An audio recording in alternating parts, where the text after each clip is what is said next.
Danyo, oh what a dang dang, oh danyo, oh danyo, oh what a dang dang, hengo, what a dang dang. What a danyo, what a dang dang, hengo danyo, oh what a dang dang.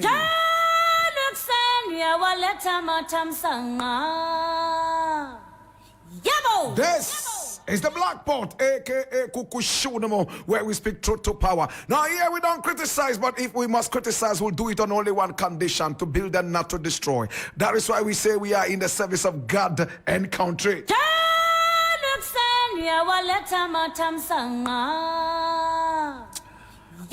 My brother, my sister, this is from the newsreel, and we endeavor to always keep it real. This is the voice of the people, and the voice of the people is certainly the voice of God.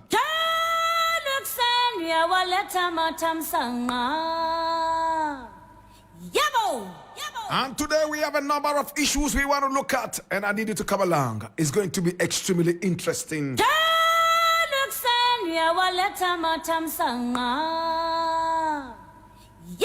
Now, the very first story I want to look at, my brother, my sister, honestly, I did not intend to look at this today. But I truly don't know if I should be looking at it. But it looks like it's important. Fosu. Fosu. Fosu is a musician. There's a story here I'm reading from Ghana Web, and it says, "Don't play with fire." Fosu responds to critics over no show at John Claw's funeral. And I read it. Ghanaian highlife artist Fosu has responded to bloggers and critics over his failure to appear at the recently held funeral of blogger John Claude, who passed away in an accident in May 2024. It could be recalled that Fosu and his colleagues, in fact his colleague Bless, were involved in a tragic car crash on the Accra-Apam Highway on May 25, 2024. Fosu and Bless sustained serious injuries, including broken legs. Unfortunately, John Claude, who was also Bless's videographer, died instantly. However, following John Claw's burial on July 19, 2024, social media users and some industry stakeholders, including Elombini and Erica Tosca, condemned Fosu and Bless for not attending John Claw's final funeral rites or the one-week commemoration. They were also critiqued over their absence and lack of communication with the bereaved family. However, this did not go down well with Fosu, who in a Facebook post on July 22, 2024, expressed his frustration with the criticisms, stating, "Elombini, you and your guys are very funny to play with my name. Go to a Apam police station and fight for justice for our brother Claude. The one who hit us with his car is walking freely. My boy, don't play with fire. It will burn you," he wrote on Facebook.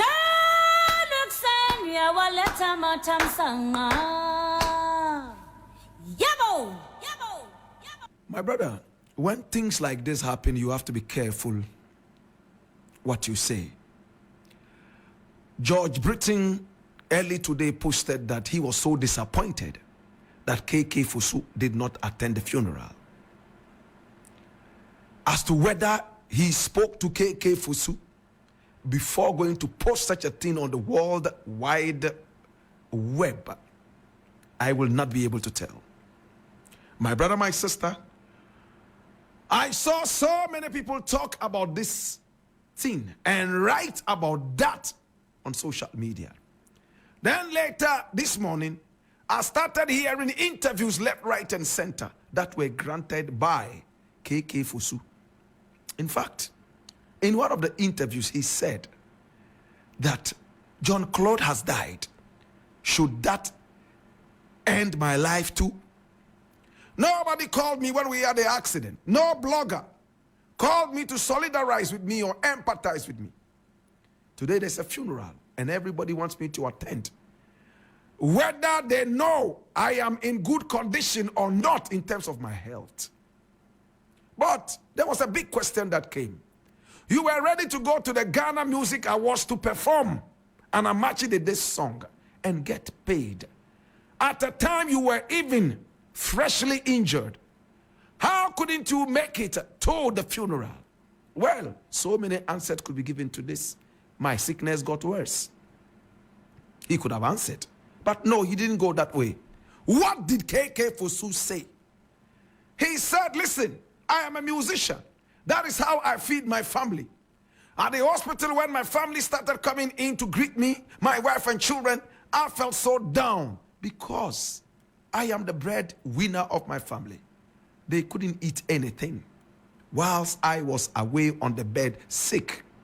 Some other people had to come in and support. That was what KK Fosu said. I mean, straight away it will hit so many people to say this is quite disrespectful and unsympathetic. You still have your life. Family members still come to greet you. But one other person who was with you in the car and was a videographer of a good friend of yours who probably invited him on the trip lost his life. Do you care about the feeling of the family? But my brother, my sister, I would not go that direction. My direction is simple. In this country, we don't take mental health seriously at all. I'm sad. My brother, there are so many kinds of phobia in the world. We have Anglophobia. We have so many phobias, my brother, my sister, that can shock you. There's a phobia of relapsing into trauma again, if I may use that word. My brother, it's called PTDS. My brother, my sister, post-traumatic distress syndrome. My brother, my sister, it is sad what it is. PTDS. A lot of American soldiers who went to Iraq. Today, if you may permit my use of this bad language, they have become vegetables. The American government is taking care of them because they have been overly traumatized.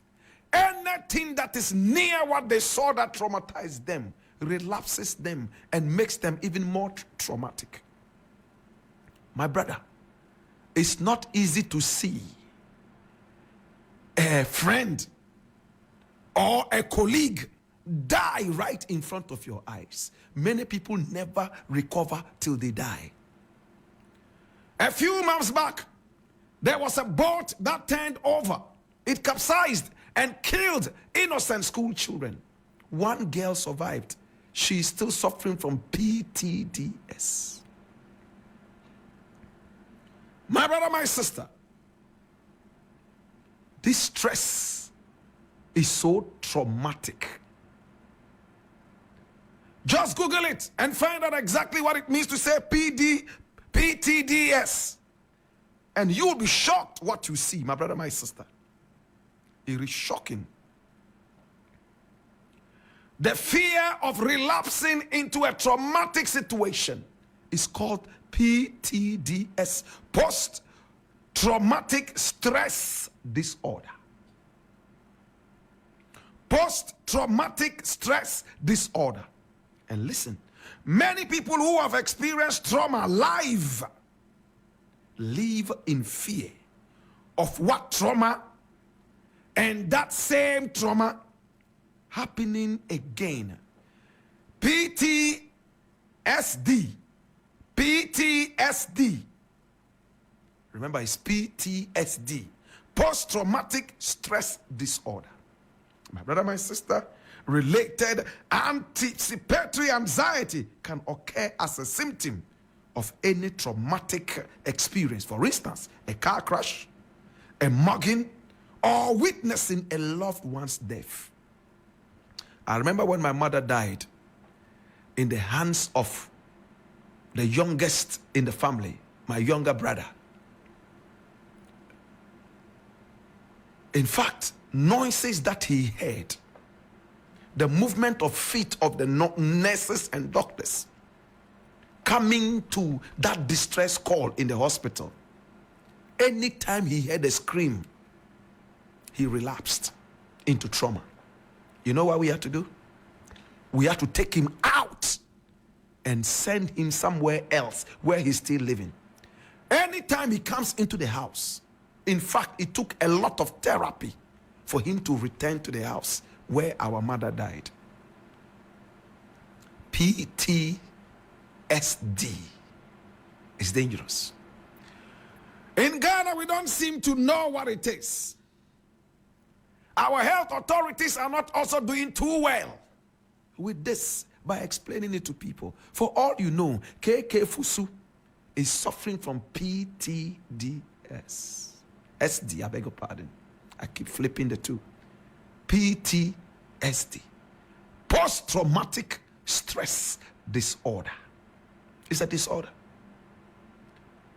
So to all the people who are out there pointing fingers at him, oh, you wanted to go for the Ghana Music Awards at the time you were in the hospital, yet you couldn't make it to the funeral, and you are there talking nonsense. Please start thinking that he might be suffering from PTSD,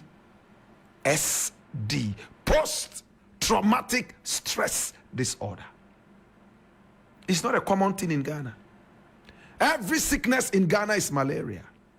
My brother, my sister, it's when you travel outside Ghana that they could tell you that you are suffering from Qatar.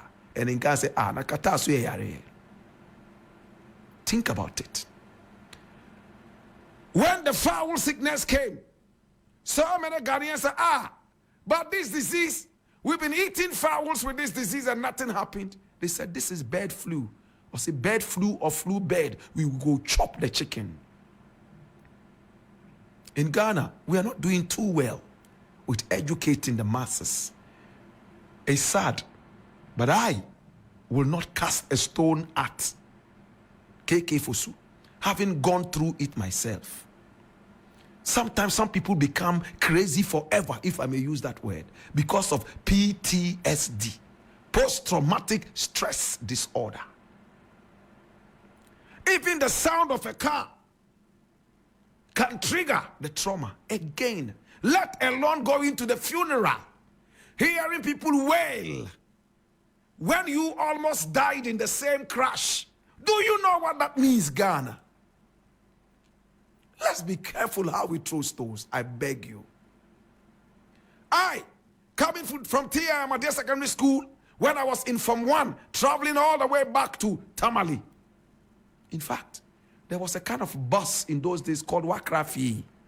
In other words, have you said bye-bye to your house? Oven. Those were the cars running there. 14-man condemned. Some people called it so. But the common name is Wakrafi. Later, the government of Ghana banned the urban buses from plying long distances like Kumasi Tamale. The first accident I had was with Wakrafi. 14-man condemned. Kintampo, bang! And that sound, luckily nobody died, but injuries. I came out without a single injury, but I had PTSD, post-traumatic stress disorder. I didn't want to sit in any car again. When I heard the sound of a car, it was like I was going to be in an accident. And the wailing of the people in the car when the accident occurred, anytime I heard anybody scream, it directed me straight to that accident. It's not an easy thing. Please ease it down on Fosu. It's not easy to be in a car and know that you escaped death by a whisker. Let alone see somebody that you were chatting with all the way from Accra die like that. All these things he's saying, please, it could be coming from PTSD, post-traumatic stress disorder. It's unfortunate. I've spent so much time of the Blackboard talking about PTSD, post-traumatic stress disorder. I pray that KK Fosu and Bless are okay. As for the family of Claude, it's already happened. I saw an article he wrote, in fact, a poem, very powerful. He said, if I die today, I have fulfilled my life on earth, because I live every day as if it was my last day on earth. And don't be disappointed if I die today. I read that poem posted by Elombini. So rather than crying, we should be celebrating a fulfilled life. Rest in peace, Claude.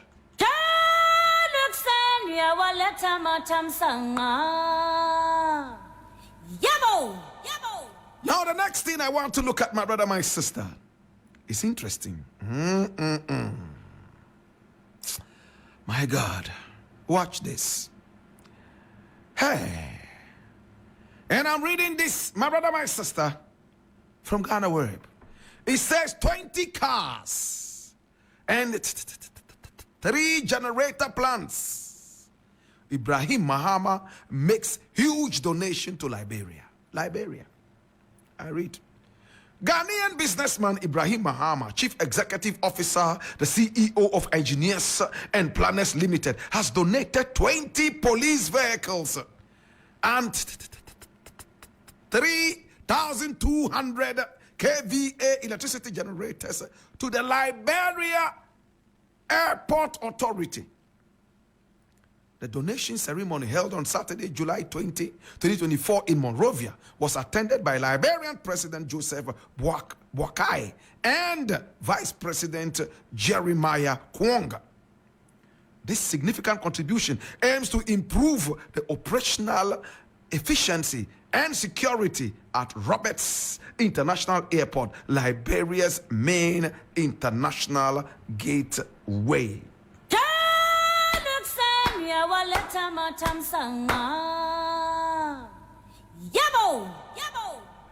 Ibrahim Mahama is a philanthropist. He's also a businessman. These are the very positive things I can say about Ibrahim Mahama. I'm not interested in delving into anything negative. My brother, he is a crazy philanthropist. And at the same time, Ibrahim Mahama is a businessman. He decided to dredge the Koli Lagoon, my brother, my sister, for free. But because his father, the President of the Republic of Ghana, John Dramani Mahama, his brother actually, who doubles as his father, because he's older than Ibrahim, their father is no more. In the northern setting, your eldest brother becomes your father when your father is gone. My brother, my sister, they refused and read a lot of political undertones into this. At the end of the day, you know what happened? They doled out money from the taxpayers' coffers and loans, my brother, my sister, to go and dredge the lagoon. The taxpayer paid a lot of money in millions of American dollars. And when you go to the site, it's like nothing happened. Yet Ibrahim wanted to do it for free. How many times have we heard that our country has gone to the support of some other countries? The only time I heard about this, apart from the great Osajefo Kwame Nkrumah, who did it for some African nations like Guinea and the rest of them, it was Atta Mills who sent an envoy and also some donation, my brother, my sister, for the victims of an earthquake that hit Haiti. Today, as it stands, my brother, my sister, it is shocking. Ibrahim has decided to strengthen the ties between Liberia and Ghana individually. He's gone there and he's donated 20 police cars to a struggling nation, plus generator plants for their airport. Today, my brother, my sister, it might just look like a gift for the people, but you will see it as very important when your family members are flying to Liberia and they crash at the airport and die because there was doomsday. We all remember the Sosoliso plane crash in Nigeria. It was because of Dumso. Historians like us would always remember. Those of you who used to follow the program called Married and Single. Remember Bimbo? Pastor Bimbo, who used to host this program. So many young ladies were interested in it. She lost her life in that crash. Sosoliso air crash in Nigeria. As the plane was landing, free, Dumso, the plane crashed and killed so many people, including Bimbo. It could happen in Liberia. But a philanthropist from Ghana has decided to donate how much? 20 cars to the police and generator plants to the airport, 3 of them. As for Ibrahim, I sympathize with him. And every time I pray that God gives him more so he can withstand the pressure. You know why I say so? I have links to Ibrahim. I've met him only once all my life. It's not because I don't want to meet him, but anytime I want to call him, I feel bad. The number of people who are feeding from his hands. Take a walk around Ibrahim's house, around Gold House. My brother, just around Accra Girls. It looks like Nima has been uprooted and taken to Ibrahim's house. Shaiman has been uprooted and taken to Ibrahim's house. You will see people in their hundreds seated in front of the gate waiting for Ibrahim to come and give them money, or else that day they won't eat. And all you hear is wallahi, Allah, Allah, Allah, wallahi, Allah, wallahi. That's all you hear there. That tells you that most of these people are from the Zongo. Such a man, no matter how hungry I am as Black Rasta, I will not go to Ibrahim asking him for a penny. No. The money he will give to me, let him give to those people who come sitting in front of his gate, day in and day out. Sometimes tears come down my eyes. As I said, I want to look at the positive parts. I want to see African nations involved in some of these humanitarian, or better still, solidarity measures. I want to see Ghana donate to Nigeria. I want to see Nigeria come here and donate to Ghana.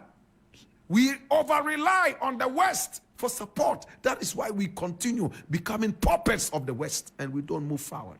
To Ibrahim, congratulations and God bless you.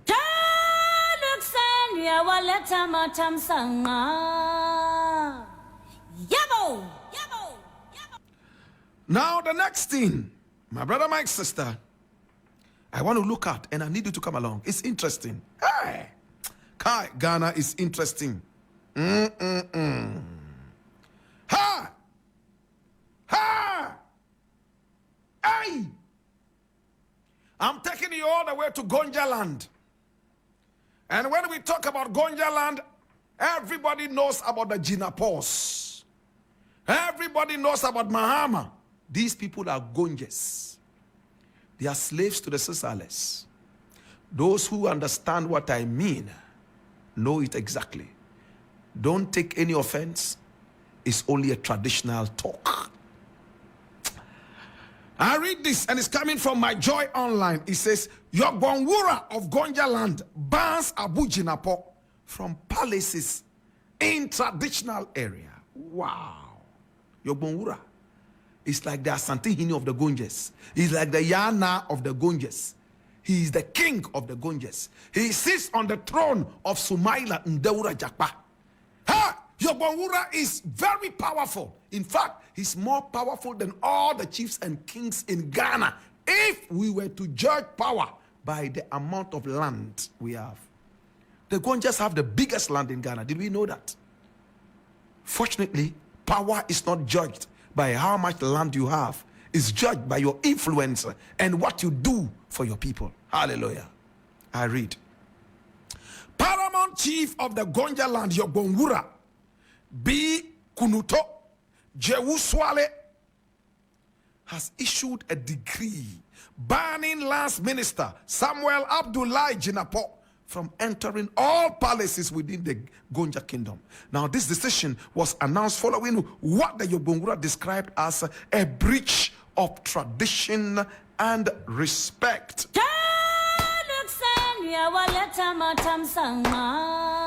Hey! My brother, do we all remember last week when I talked about Baomia being endorsed by Bupe Ura, who himself is a Jinapor?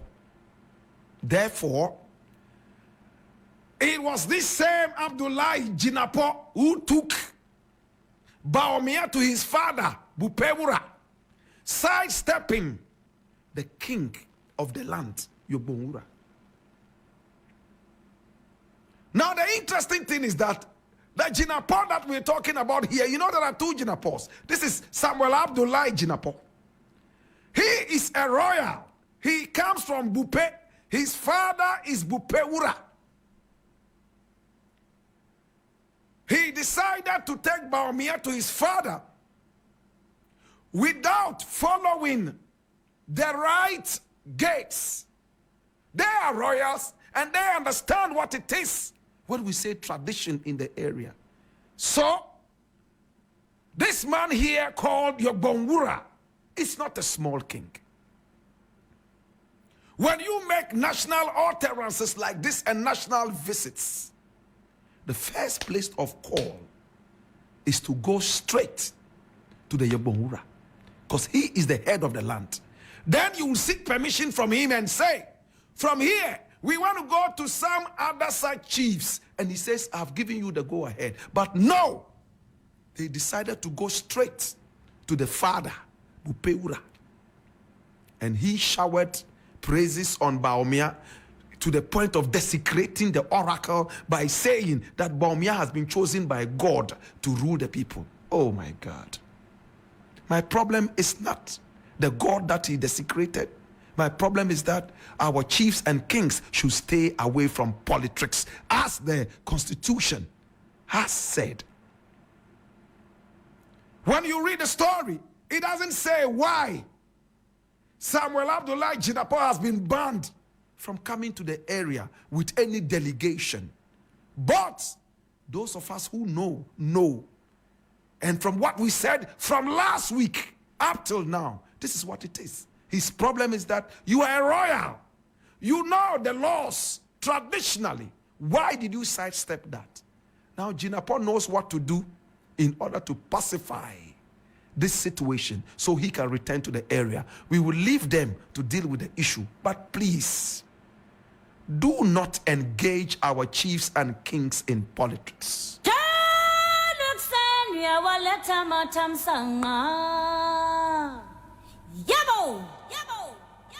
Now, the next thing I would like to look at is this, and it's interesting.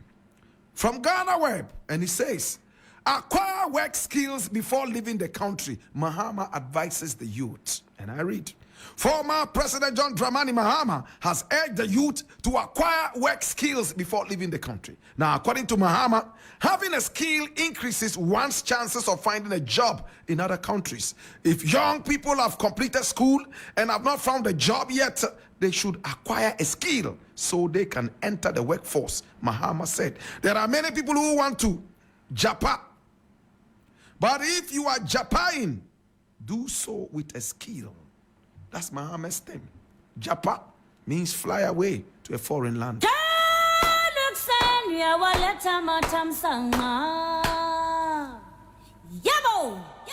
My brother, my sister, things are happening in our country. Mahama has spoken, and I want us to look at it briefly. First and foremost, I will not encourage any youth to leave this country. You should only leave this country if there's an abundance of your skill here that you are not needed anymore, or there's a better pay that you're going to get that can trickle to the country to help the country grow. In either cases, is correct. In a country where unemployment is one of the biggest problems, Solving it is to be able to get skill. A lot of our unemployment is born out of unskilled people. Everybody, my brother, my sister, is out there looking for a job without a skill.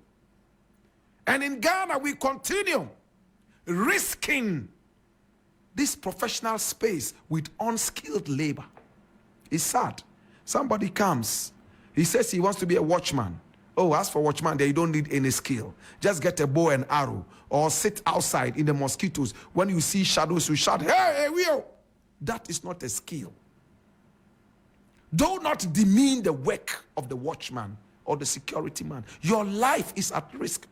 Sometimes I see some people employ old men. Some of them past 100 years that they are watchmen, especially where I come from. And they pay them 20 cedis a month. God will punish you people. 99% of all the watchmen in my area are old men, 90 and above. They bring somebody's great-grandfather, let him sit down, and then they call him a watchman, and all he does is to sit down there with an archaic and outmoded stereotype, bow and arrow, sleeping all day. In fact, sometimes they sleep and thieves steal everything and they are still sleeping. My God. My brother, what Mahama is saying is that it's a bait. Once people are able to get the skill, certainly they will get employment in most of the cases. I remember when I went to England several years ago, I didn't go to work. I just went for vacation. And a friend of mine asked me to accompany him to work. It was a pizzeria right there inside Manchester. I remember a city called Bolton. And this was 2004, 20 years ago. I went with him. And then whilst he was working, you know, we were interacting and talking. And then the people, they liked how I was talking. The accent was, you know, beautiful in their ears. So at the end of the day, one of the supervisors approached me and asked me if I would like to spend time working there for the short period I was going to be in England. I told them I didn't have the qualification, nothing, as in the skill of making pizza. Number two, I didn't also have the papers to work. They said, oh, they could work it out for me. And I'll just work for about a month and leave for Ghana. My brother, come on carrying pizza from one place to the other in the factory. I went for a 2-week training. It was like a school. If you see a rat, raise the alarm. If you see a cockroach anywhere, raise an alarm. Don't ever carry pizza without wearing a nose and beard snood. The first time I heard the word snood, I had to cover my whole beard with a snood so that hair pieces will not fall in the pizza. They taught me the difference between mozzarella cheese and some other side cheese I can't even remember. Carrying pizza from one point to the other and sprinkling peppers and some kind of cheeses on that. I had to go for training for 2 weeks rigorously. Yes, rigorously. But in Ghana, people who are supposed to take care of your lives, watchmen, no training, come and sit down, old men and women. Please, let's be wise. Mahama says, try and get a skill before you try to leave this country. And the bait is a big bait. Once you get a skill, you might not even want to leave the nation because you are living because of unemployment.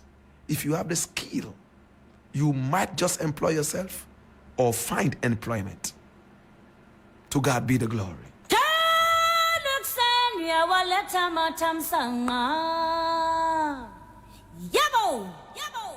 Now, the very last thing I want to look at, and my producer says, please make sure that you look at this. I'm going to look at it. I'm reading this from CNN. Yes, CNN.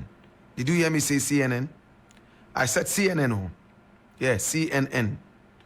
I'm reading this, I said, from CNN. Did you hear me? Okay. Joe Biden, drops out of U.S. presidential race for November. The president of the United States of America and presidential candidate of the Democratic Party has dropped out of the country's 2024 elections.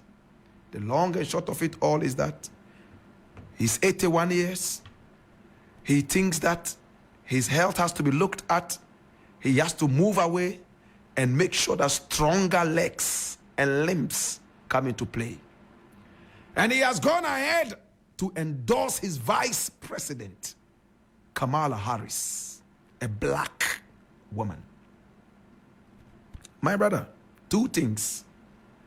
She's black. Biden's boss was also black.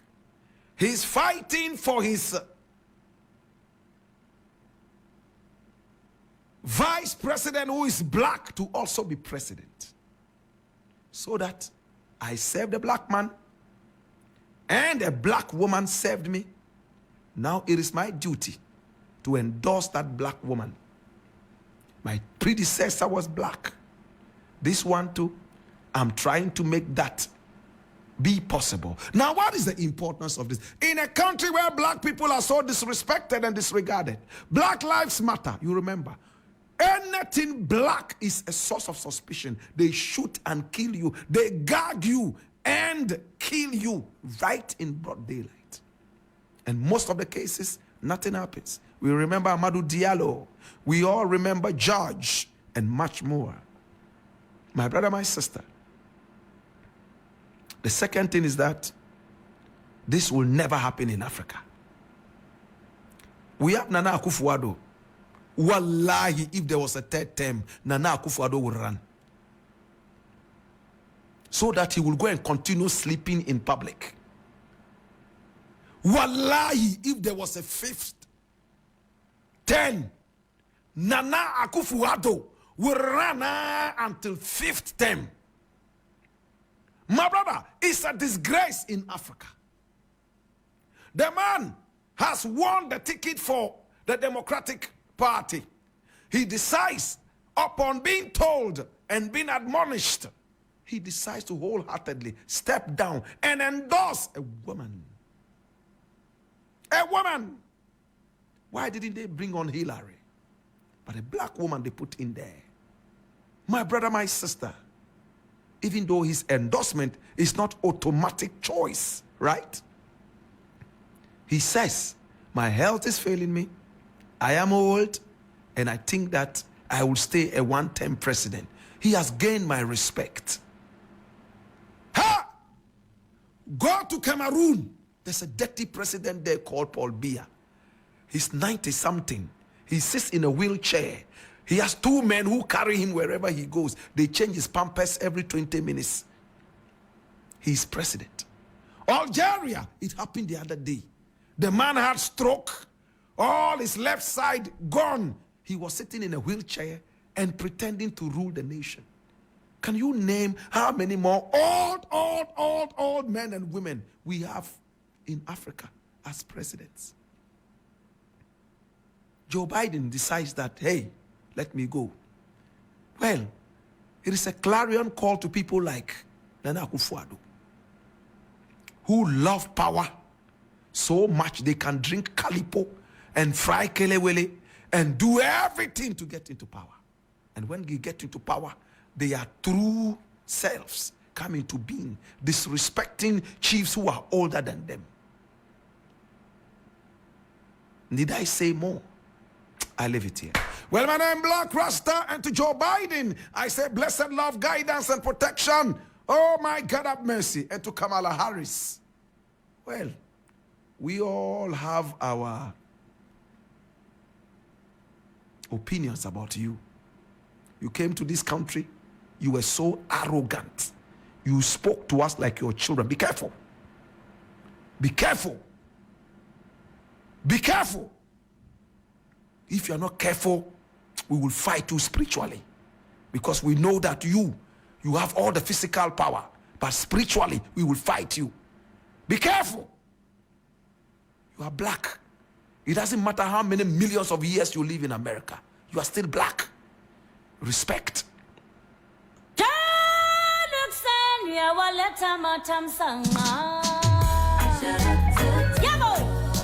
This is 3FM.